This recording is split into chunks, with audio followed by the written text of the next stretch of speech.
ठीक है। अब बेटा देखो, जैसे कि अगर आपको 10p3 का अगर सॉल्व करना है तो मैंने इसकी एक शॉर्टकट बताई थी, 3 हो तो आप क्या कर सकते हो, 10 × 9 × 8। यस और नो? ठीक है, इसमें याद करने को ये भी दिया था कि npn और npn-1 हो तो वो n फैक्टोरियल होता है। आपको कुछ एक फैक्टोरियल्स की वैल्यू भी याद होनी चाहिए, जैसे 0 फैक्टोरियल 1,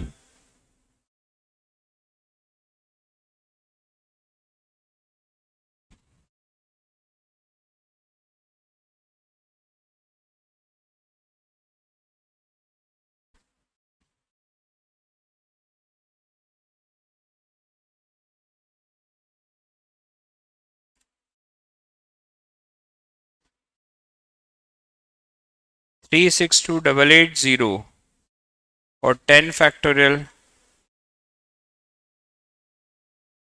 क्या ये क्लियर है सबको? इसमें कोई डाउट है क्या? ठीक है, ये सब अपन ने पढ़ा है। इसके अलावा आपको जो बेसिक फॉर्मूले एनसीआर के भी याद होने चाहिए वो होता है, इसको या तो C of n comma r भी लिखते हैं, n factorial upon n minus r का फैक्टोरियल इनटू आर फैक्टोरियल। इसको आप n P r upon r factorial भी लिख सकते हो, इसीलिए ये रिलेशन भी याद होना चाहिए, n P r upon r factorial. ठीक है। अगर आपको 10c3 को सॉल्व करना है तो सॉल्व करने का तरीका 10 × 9 × 8 अपॉन 3 फैक्टोरियल। 3 है तो 3 तक गए, उसके बाद 3 फैक्टोरियल से डिवाइड कर दिया। क्या ये क्लियर है? ठीक है। अगर 12c2 को सॉल्व करना है तो वो हो जाएगा, ठीक है,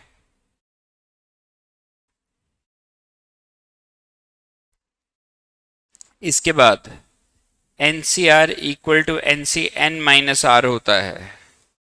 नेक्स्ट प्रॉपर्टी, ये बेटा काम आती है बहुत जगह आंसर्स पहचानने में और क्वेश्चंस को छोटा करने में। कैसे? अगर कोई मुझे बोलता 100C96, क्या बोलता, तो क्या मैं इसको छोटा करके 100C 100 - 96 लिख सकता हूँ? दैट इज 100C4, जिसको सॉल्व करना आसान हो जाएगा।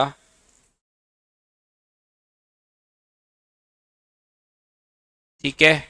अब जैसे समझो कोई बोलता 10C9, तो क्या 9 तक थोड़ी जाते, 10C9 को आप क्या लिख सकते हो, 10C1, तो दैट इज 10। क्लियर?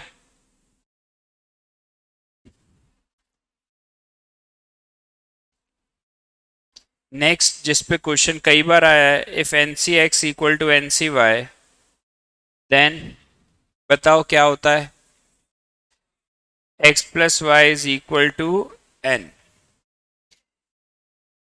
जैसे 18C इक्वल टू 18C+2, तो आर की वैल्यू निकाल सकते हो सब, बताओ क्या आएगी, r+r+2 इज इक्वल टू 18, तो 2r इक्वल टू 16, तो r इक्वल टू 8। क्लियर है? कोई डाउट? ठीक है।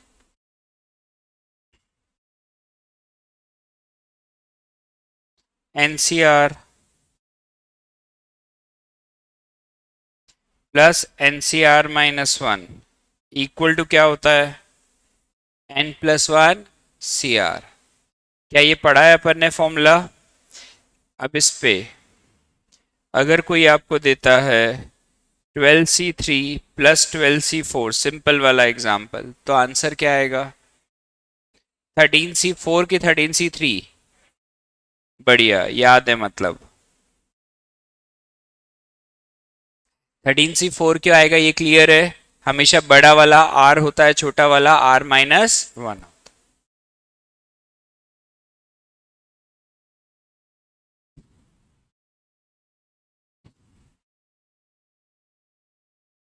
इसे सॉल्व करना आता है, क्या करेंगे बताओ?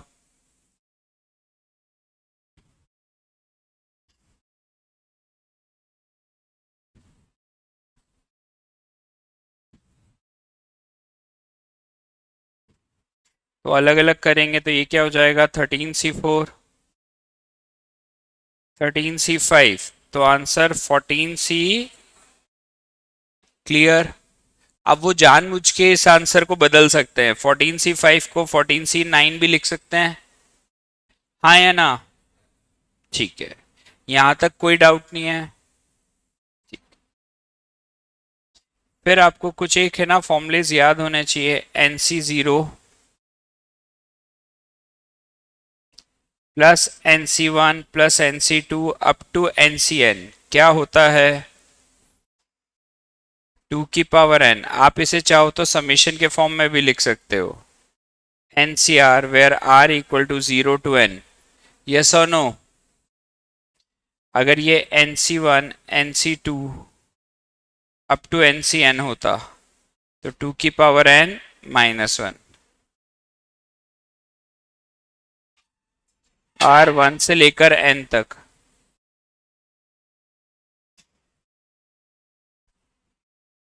ठीक है, फिर NCR अपॉन NCR-1 क्या होता है? n-r+1 upon r। और NCR+1 अपॉन NCR क्या होता है?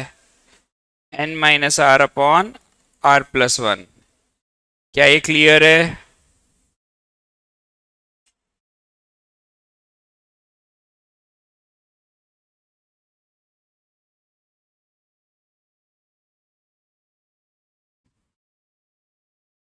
ऑड नंबर्स इंटू 2 की power n into n factorial, ये फॉर्मूला भी याद है? ये फॉर्मूला डायरेक्टली कभी पूछ लिया तो पूछ लिया, वरना इसकी जरूरत नहीं पड़ेगी। NCR n/r n-1 CR-1, ये सारे कैलकुलेशन वाले फॉर्मूले जो आपको याद होने चाहिए। अब इसके ऊपर जो इंपॉर्टेंट वाला क्वेश्चन है मैं वो बता देता हूं, है ना? एक दो ही क्वेश्चंस दूंगा कि आपको कंसेप्ट वाइज क्लियर हो जाए। सबसे पहले एक्सरसाइज ए का आप क्वेश्चन नंबर 11 और 13 कर लो, और फिर सी का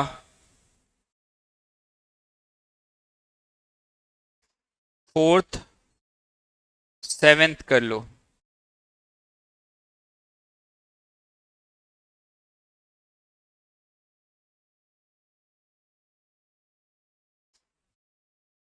एक 9th, फिर पास्ट एग्जामिनेशन का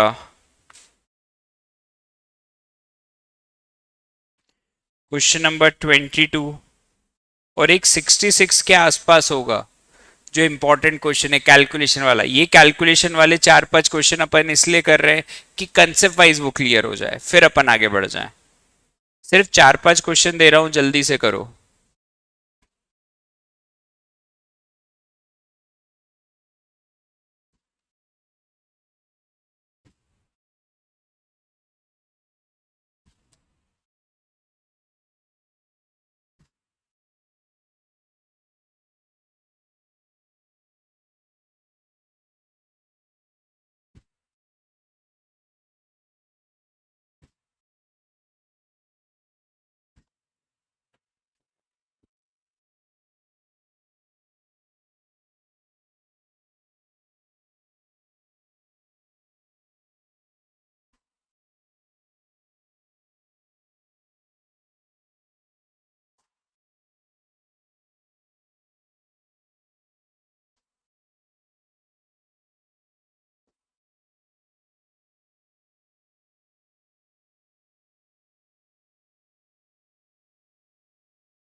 ऑप्शन से ही करना है, 11th वाला भी और 13th वाला भी, दोनों ही ऑप्शन से करने हैं। मैक्सिमम क्वेश्चन इसके ऑप्शन से ही करने रहते हैं, बट अगर दो वेरिएबल से एक पूछा जाए तो अपन उससे करते हैं बेसिक से, वरना सारे ऑप्शन से ही होंगे।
हाँ जी, ये पहला 11th आ गया सबको।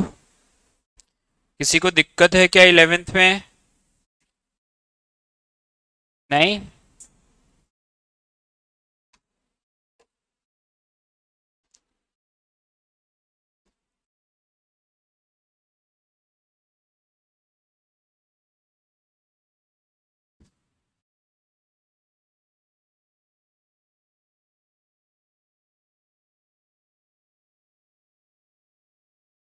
मतलब मैं मान लूँ 11th सबका क्लियर है, 13 में कोई डाउट? हो गया? ठीक है। सी एक्सरसाइज के फोर्थ में डाउट है तो बताओ। फोर्थ से पहले कोई डाउट तो नहीं है ना? ठीक है।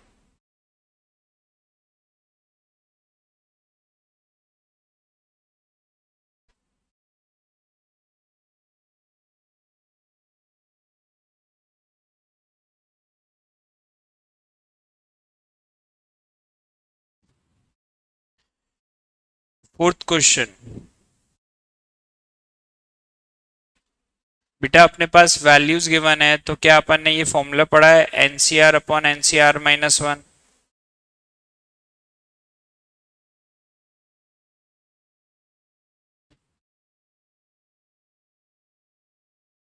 अब बेटा इसको बेसिक से क्यों करना पड़ेगा, इसका रीजन सुन।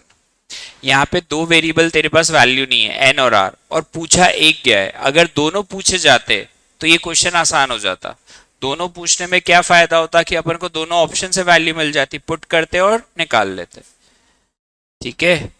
अब यहां पर अपन क्या करेंगे, बेसिक से करेंगे। एनसीआर की वैल्यू बता कितनी गिवन है, और एनसीआर माइनस वन की?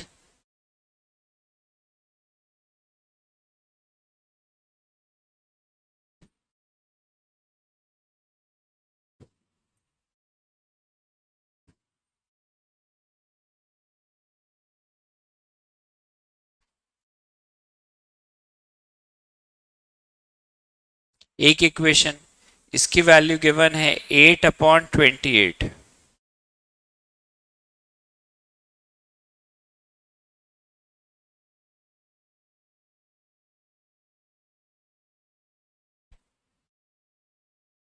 ये सेकंड और ये फर्स्ट।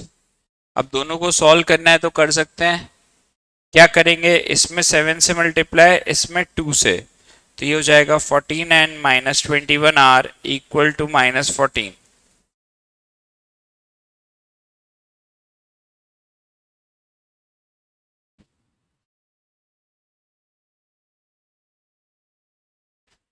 तो आर की वैल्यू 6। अब बेटा इसको बेसिक से सिर्फ क्यों करा है, इसका रीजन याद रखना। दो वेरिएबल थे और पूछा एक क्या, अगर दोनों पूछे जाते तो किससे करते, ऑप्शंस। अब क्लियर है, ये याद रहेगा, लिख ले।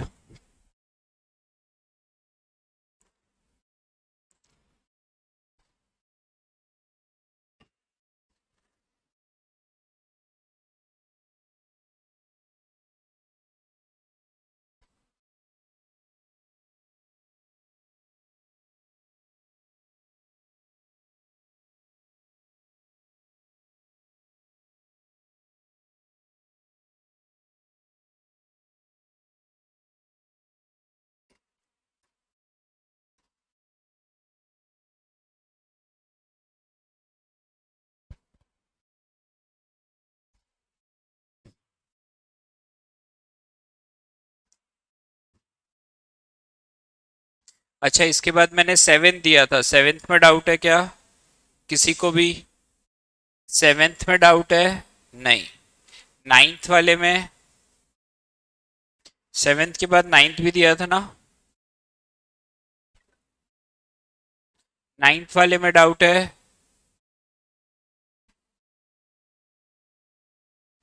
किस किस का करना बाकी है अभी? करो जल्दी कर बेटा, फिर क्योंकि पास्ट एग्जामिनेशन के इसके ऊपर दो है, फिर थ्योरी स्टार्ट कर देंगे।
हाँ बेटा, नाइन्थ वाला आ गया क्या?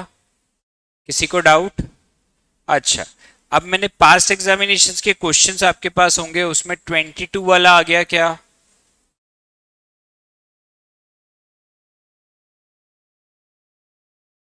पास्ट एग्जामिनेशन के क्वेश्चन में 22 वाला थोड़ा डिफरेंट क्वेश्चन है, इसलिए वही दिया है।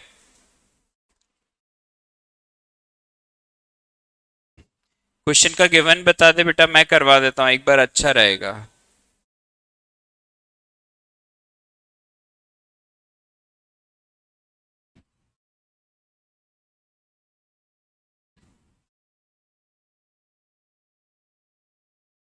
और निकालना क्या है? अब बेटा ये फिर से सेम चीज है, इसको थोड़ा बेसिक थोड़ा मिला के क्यों करना पड़ेगा? अगर ये दोनों पूछते तो सीधे सीधे ऑप्शन से सिंपल हो जाता। पहला ऑप्शन क्या है? 2। अब बेटा अगर मैं ना इसमें कंडीशन देखूं तो r+r-1 इक्वल टू n हो जाएगा, तो 2r क्या हो जाएगा? n+1। अगर मैंने n की जगह इसमें 2 रखा तो भैया r की वैल्यू तो 3/2 फ्रैक्शन में आ जाएगी, जो कि पॉसिबल है क्या? n और r हमेशा क्या होते हैं? Positive integer. फ्रैक्शन में पॉसिबल नहीं है। अगर मैंने 3 रखी तो 2r कितना हो जाएगा? 3+1, तो r इक्वल टू 2, तो ये हो जाएगा 3p2 3p3, तो 3 × 2 3 × 2 × 1 6 इक्वल टू 6 आ रहा है। सही। ये क्वेश्चन थोड़ा इंपॉर्टेंट था इसलिए बताया। क्या ये क्लियर हो गया है सबको? ठीक है। अब 66 के आसपास देखना मॉड्यूल में कौन सा क्वेश्चन है, चेक कर लो एक बार। वो भी एक कैलकुलेशन वाला क्वेश्चन है, वो बहुत इंपॉर्टेंट है। नहीं नहीं, पास्ट एग्जामिनेशन।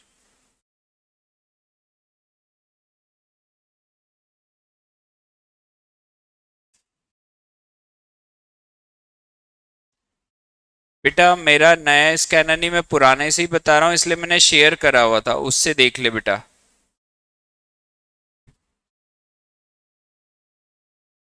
हाँ। 68 है क्या? हाँ, ये वही क्वेश्चन है जो इंपॉर्टेंट है। चलो, क्वेश्चन नंबर 68। क्वेश्चन बता बेटा। n+1 c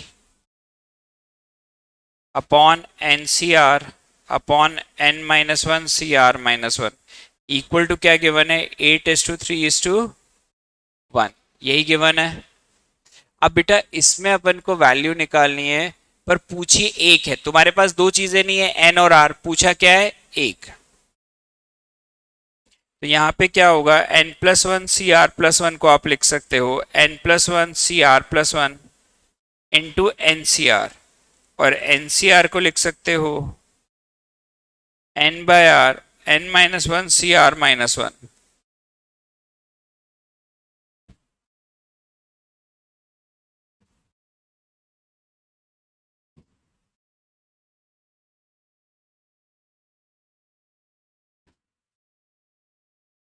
ठीक है। अब अपने पास इसकी वैल्यू क्या हो गई? 8:3। इसकी वैल्यू क्या हो गई? 3:1। इसमें से वैल्यू निकालेंगे 3r।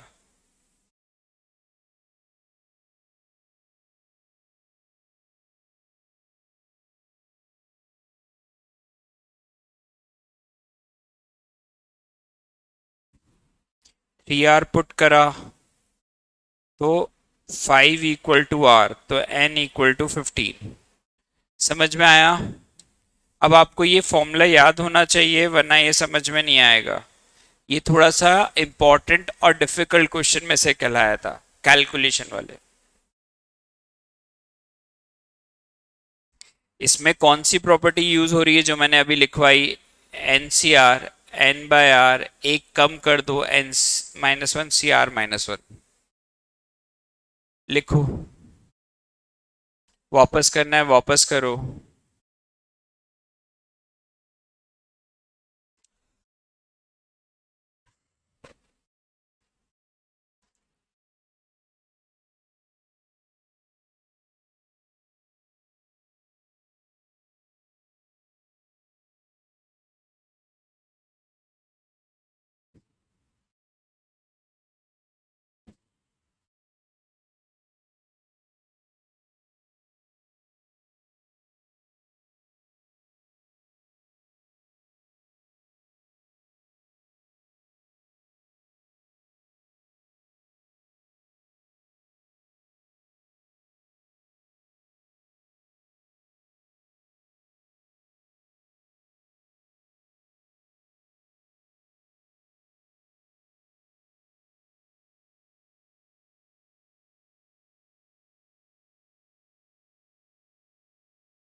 बेटा लास्ट के 2-3 अटेम्प्ट का स्कैनर कर मंशा, और बाकी जो मैंने पुराना वाला स्कैनर शेयर कर था क्योंकि उसमें क्वेश्चन ज्यादा थे वो पूरे कर।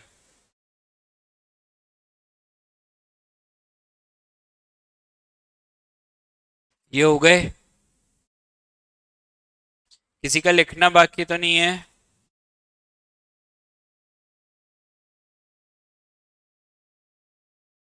अब बेटा इसके आगे अब आती है थ्योरी वाली पार्ट। सबसे पहले बताओ, इसमें एंड और कंडीशन पढ़ी होगी सबने। क्या पढ़ी होगी?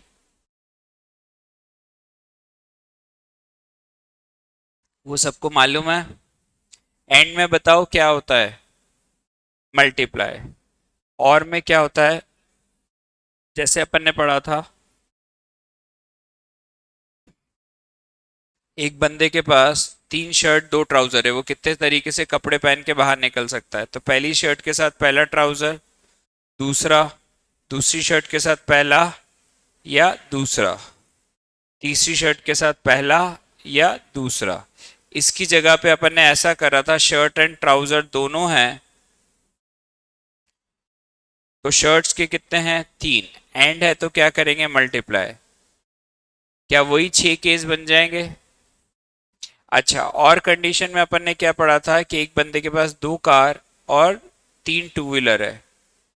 अब वो कितने तरीके से घर से क्लास आ सकता है, क्या किस मोड ऑफ ट्रांसपोर्ट से? तो वो पहली कार यूज करेगा, दूसरी, पहला, दूसरा या तीसरा। क्या टोटल मिला के 5 हो गए? इसकी जगह पे अपन ने करा था कि या तो वो कार यूज करेगा या 2 व्हीलर, दोनों साथ में यूज कर सकता है क्या? तो यहाँ क्या आएगा? कार के 2 और है तो प्लस, 2 व्हीलर है तो 3। एक और कंडीशन होती है और एक एंड। क्या ये क्लियर है सबको? ठीक है। अब इसके बाद अपन ने डिटेल में परमिटेशन डिस्कस करा था। अगर 3 लोग हैं ए बी सी, मेरे पास 2 चेयर्स हैं, कितनी हैं? 2 चेयर्स। अब 3 में से 2 लोगों को अरेंज करने का पहले प्रैक्टिकल देखते हैं। हो सकता है पहली चेयर पे ए, दूसरी पे बी, पहली पे बी, दूसरी पे सी, फिर सी और फिर ए। या तो बी ए भी तो हो सकता है, अरेंजमेंट तो अलग अलग होते हैं ए बी और बी ए। वो बंद कर दे यार जो भी चालू है। सी और बी, ए और सी। क्या ये क्लियर है? कितने आ गए? 6 तरीके। इसकी जगह पे आप लॉजिकली कर सकते थे। लॉजिकली क्या कहते हैं? पहली सीट के लिए कितने लोग हैं? 3।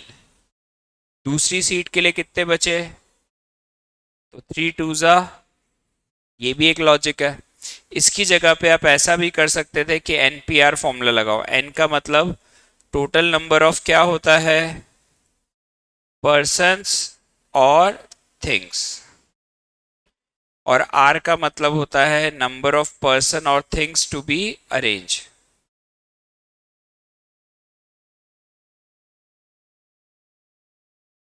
अब यहाँ पे टोटल एन की वैल्यू क्या हो जाएगी? 3, क्योंकि टोटल 3 थे। और अरेंज कितनों को करना है? 2।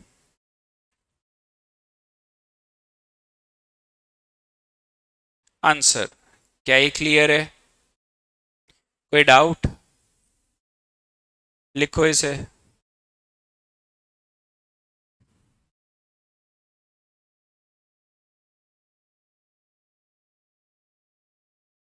पक्का समझ में तो आ गया ना ये? वैसे ये सब तुम्हारे पास नोट्स बने हुए होंगे, ठीक है?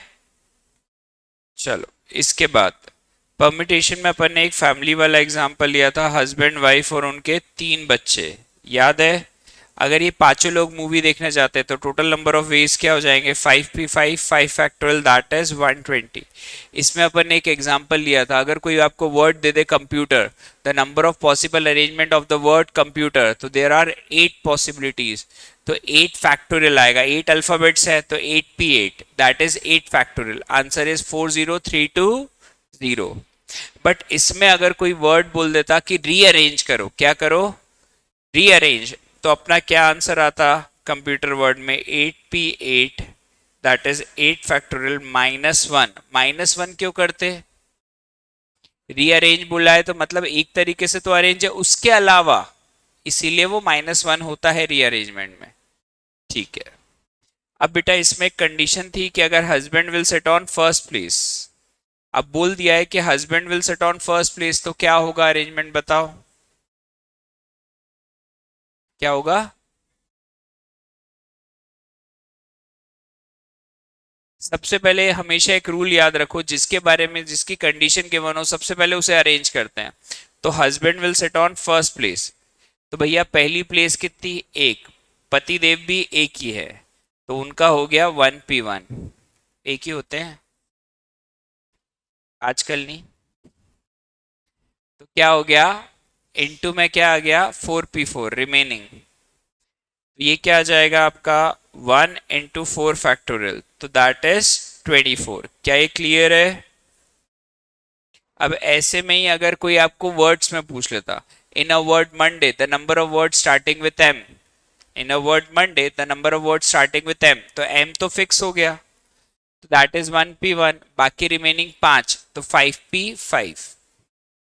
अब husband will sit on first place but wife will not sit on last place, बताओ क्या होगा? Husband will sit on first place but wife will not sit on last place। अब बताओ क्या होगा? देखो क्या हो गया, 1 2 3 4 5, हस्बैंड तो पहली प्लेस पे विराजमान हो गए, पहली प्लेस एक, हस्बैंड एक।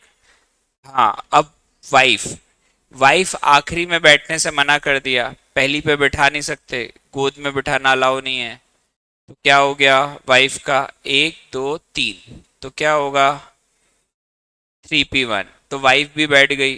अब क्या बची, दो प्लेसेस अकोमोडेट हुई, खाली कितनी, तीन, उनके बच्चे कितने, तीन, मतलब उनकी तीन गलतियां।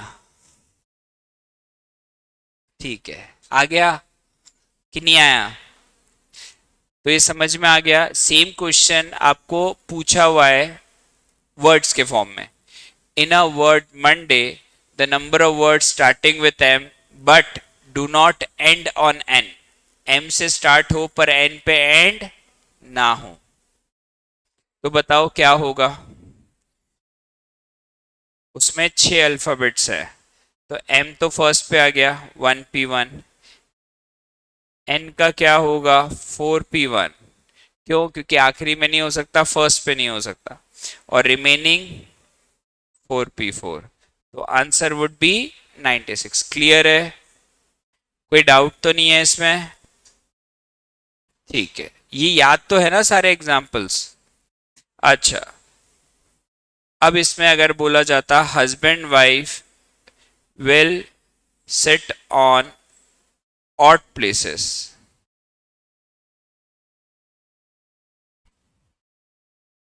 बेटा जब भी अरेंजमेंट करना होता है कशिश तो परमिटेशन लगता है, पर जब चुनाव या सिलेक्शन करना रहता है तब कॉम्बिनेशन लगता है।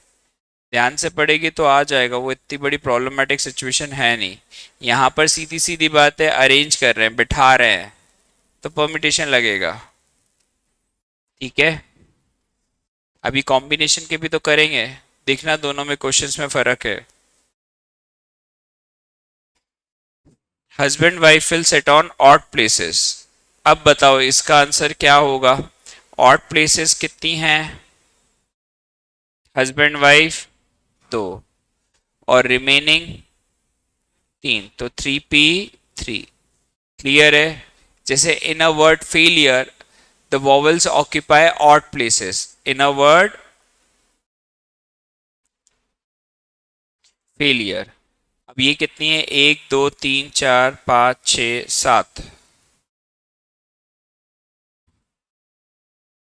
अब ऑड प्लेसेस कितनी हो गई, चार। अब वो कितने हो गए वॉवल्स, 1 2 3 4, तो ये हो जाएगा 4P4 और रिमेनिंग 3P3। क्या ये क्लियर है?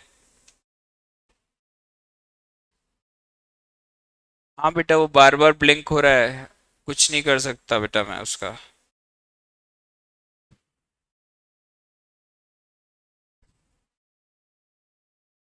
अब बेटा वो है ब्लिंक हो रही है थोड़ी थोड़ी देर में। यहां तक आ गया 4p4 into 3p3। ठीक है। अब husband wife will sit together.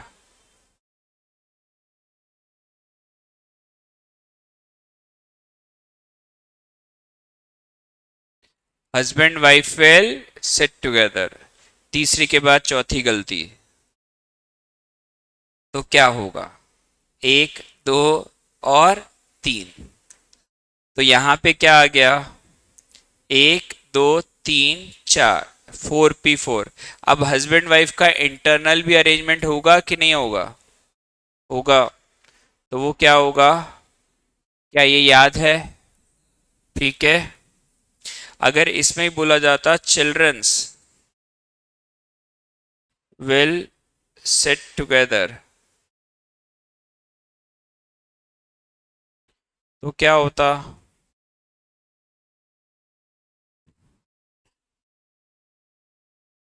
3p3 into, clear है ये भी? केस याद है सबको? बढ़िया। अब husband wife will sit together and children will sit together. तो क्या होगा? हस्बैंड वाइफ को बांधा, बच्चों को बांध दिया। 2p2 फिर 2p2 और 3p3। हाँ या ना? पक्का? सबको क्लियर है यहां तक? कोई डाउट? चल,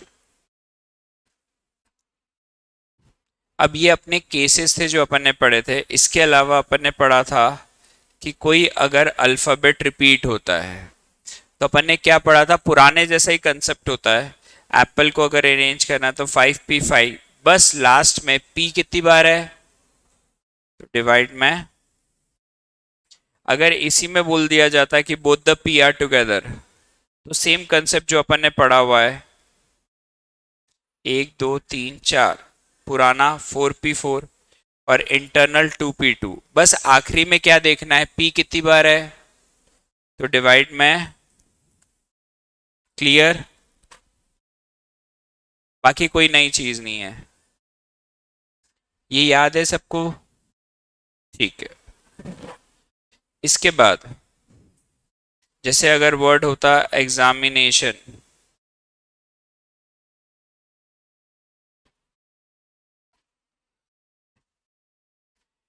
यूवी कौन से में चिल्ड्रन का अरेंजमेंट नहीं होगा? कौन से तेरे बच्चे रहेगा बेटा? हाँ बेटा युवराज, एक मिनट में भैया को बुलाता हूँ अगर वो सही कर पाया तो। हाँ, कौन सा वाला? तू मेरे को बता केस वाइज। ये फर्स्ट केस था, ये सेकंड था और ये थर्ड था। कौन से वाले में?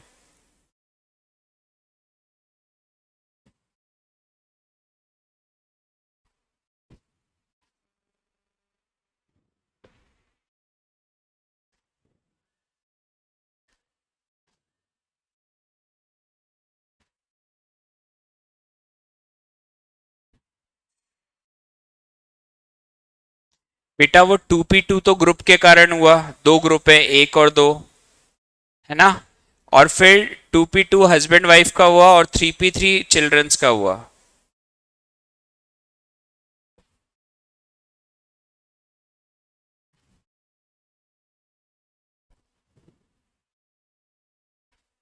एग्जामिनेशन वर्ड होगा तो वो आएगा 11p11। ए दो बार है तो डिवाइड में 2 फैक्टोरियल, आई दो बार है तो डिवाइड में 2 फैक्टोरियल, एन दो बार है तो डिवाइड में 2 फैक्टोरियल। क्लियर है? बेटा ये स्क्रीन बहुत ज्यादा ब्लिंक हो रही है, सबको प्रॉब्लम आ रही है ऑनलाइन में। क्या?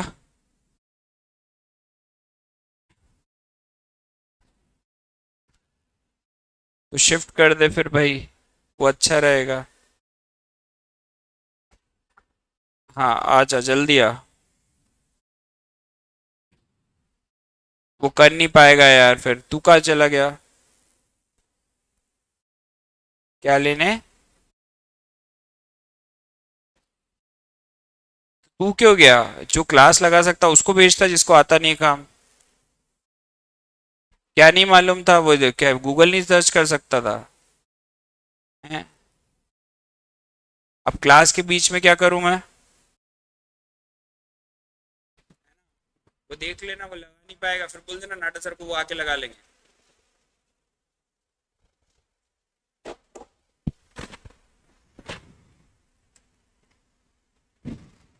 वो अब 10 मिनट लगेंगे बेटा, कुछ नहीं कर सकते। चलो बेटा, 10 मिनट बाद क्लास चेंज हो जाएगी, तो थोड़ा सा एडजस्टमेंट है बेटा, वो मैं मैनेजमेंट की गलती, कुछ नहीं कर सकता। यहाँ तक आ गया बेटा? समझ में आया एग्जामिनेशन तक का?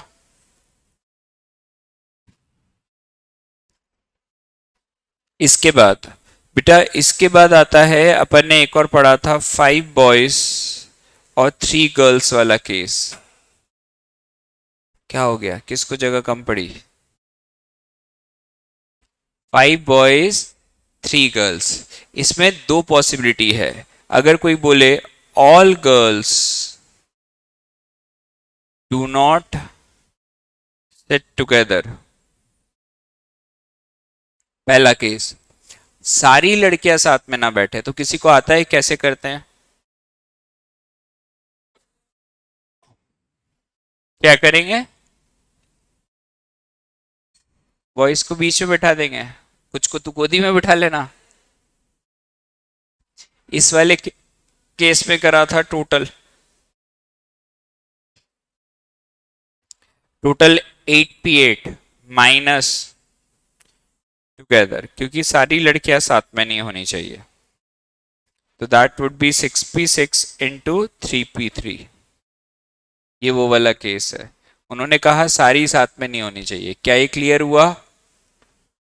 ठीक।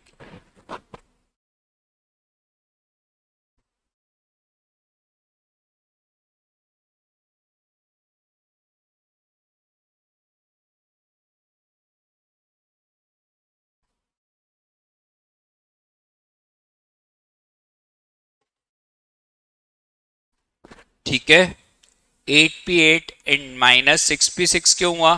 तीनों लड़कियों को साथ में बिठाएंगे, 1 2 3 4 और ये 5, तो 1 2 3 4 5 6, 6p6, तीनों लड़कियों का आपस में 3p3। क्या ये क्लियर है? तो that is 8 factorial minus 6 factorial into 3 factorial.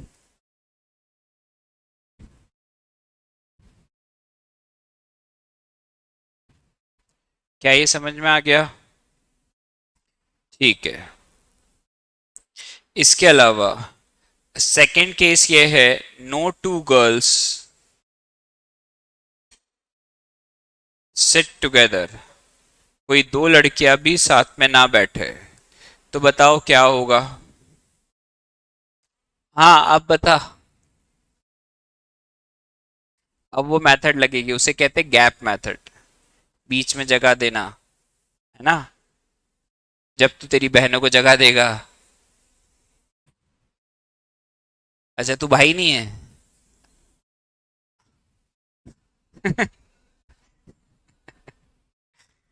नहीं, मेरे को लगा तेरे को कंफ्यूजन है अभी भी। तो क्या होगा, 5 लड़कों का अरेंजमेंट करा, तो दैट वुड बी 5p5। इनके बीच में अगर आसपास देखा जाए गैप कितनी है, तो गैप 1 2 3 4 5 6, 6 गैप्स, और लड़कियां कितनी? 3, 6p3। अब तो नहीं कंफ्यूजन है? याद रहेगा? ठीक है। क्या ये गैप मेथड याद है? दोनों क्वेश्चन में फर्क है। एक में कहा all girls do not sit together, मतलब सारी साथ में नहीं होनी चाहिए, दो साथ में भी है तो दिक्कत नहीं। यहाँ पे क्या कहा, नो टू गर्ल्स, मतलब एक भी लड़की साथ में नहीं है, तो इसमें क्या लगती है, gap method. Gap method clear है कि इनके बीच में गैप्स लेकर कहीं पर भी बैठाओगे तो कोई भी लड़की साथ में नहीं होगी। क्लियर? चलो, यहां तक सबको क्लियर है? इसके बाद बेटा अपना एक सर्कुलर परम्यूटेशन था ए बी सी। अगर बेटा सर्कुलर परम्यूटेशन होता है तो इसका फॉर्मूला क्या होता है? हाँ या ना? क्या ये फॉर्मूला याद है सबको? क्यों होता है ऐसा? हमेशा सर्कुलर में क्या होता है कि अपन डायरेक्शन डिफाइन नहीं कर सकते, तो कभी अपन एक को रेफरेंस लेते हैं, उसके अकॉर्डिंग बाकी की पोजीशन डिफाइन करते हैं। जैसे मैं यहाँ पर अगर ए को रेफरेंस लूँ तो मैं बोलूंगा ए के राइट साइड बी बैठा है और ए के लेफ्ट साइड सी बैठा है और तीनों एक गोलाकार मेज पे बैठे हैं, मतलब सर्कुलर टेबल पे बैठे हैं। They are sitting on a circular table in which the right side of the A B is sitting and left side of the A C is sitting. Clear?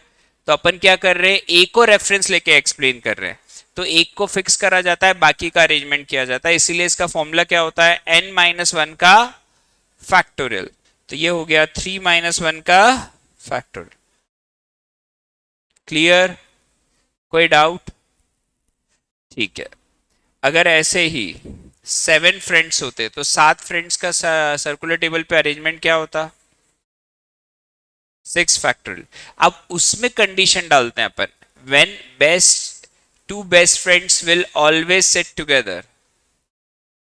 ठीक है, उसमें से दो गहरे दोस्त हैं जो हमेशा साथ में बैठेंगे, तो क्या होगा? 1 2 3 4 5 6 7, ये दोनों गहरे दोस्त हैं, साथ में बैठेंगे। तो 1 2 3 4 5 6, तो 6 माइनस वन का फैक्टोरियल इनटू में 2 फैक्टोरियल भी होगा। बताओ इनटू में 2 फैक्टोरियल क्यों होगा?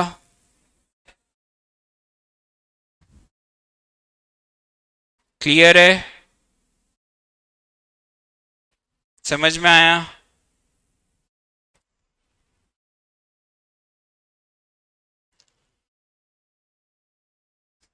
चलो, इसके बाद बेटा अगर ये बोला जाता कि 4 boys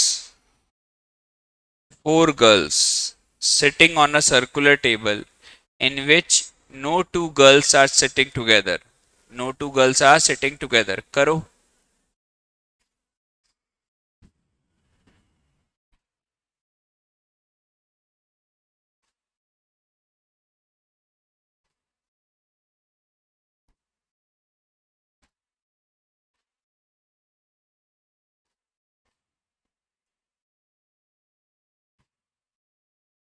Four boys and 4 girls are sitting on a circular table in which no two girls sitting together.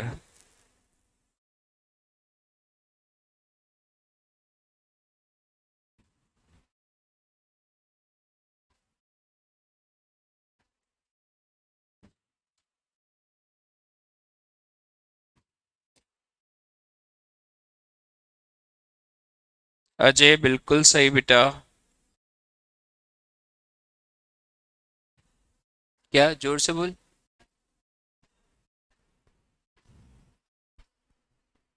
देखो क्या होगा, अपन ने पहले लड़कों को बिठाया B1 B2 B3 B4, 4 लड़के थे, अरेंजमेंट हुआ 4 माइनस वन का फैक्टोरियल। अब इनके बीच में गैप 1 2 3, क्या बंद हो गई? एक तो ये बड़े हैं यार, मैं वही बोलूं हो क्या।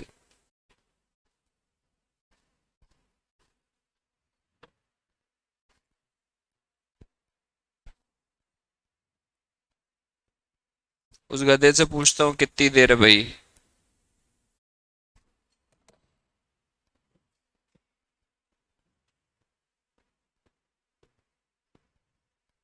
क्या आ गया कि नहीं तो आया? कहाँ कर दिया? मैं वहीं उस क्लास में, कहाँ से चालू कर दिया? क्या सपने में कर दिया उसने? दो लपड़ मैं कहाँ हूँ? 304 में मैं पढ़ा रहा हूँ, वो पढ़ा रहा है क्या? वहां पे उसने नया चालू करा मैथ्स का कोर्स। कहाँ आया? कहाँ आया?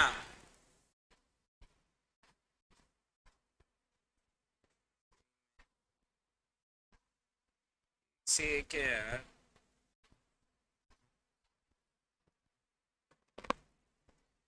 रुक जाओ बेटा, 5 मिनट, अब वो कर ही रहा है शायद, चेंज कर। 301 क्लास में चलो तो बेटा, कहाँ है 301 अब? चलो, उसमें से आगे ये वाला रूम, ये वाला रूम, चलो।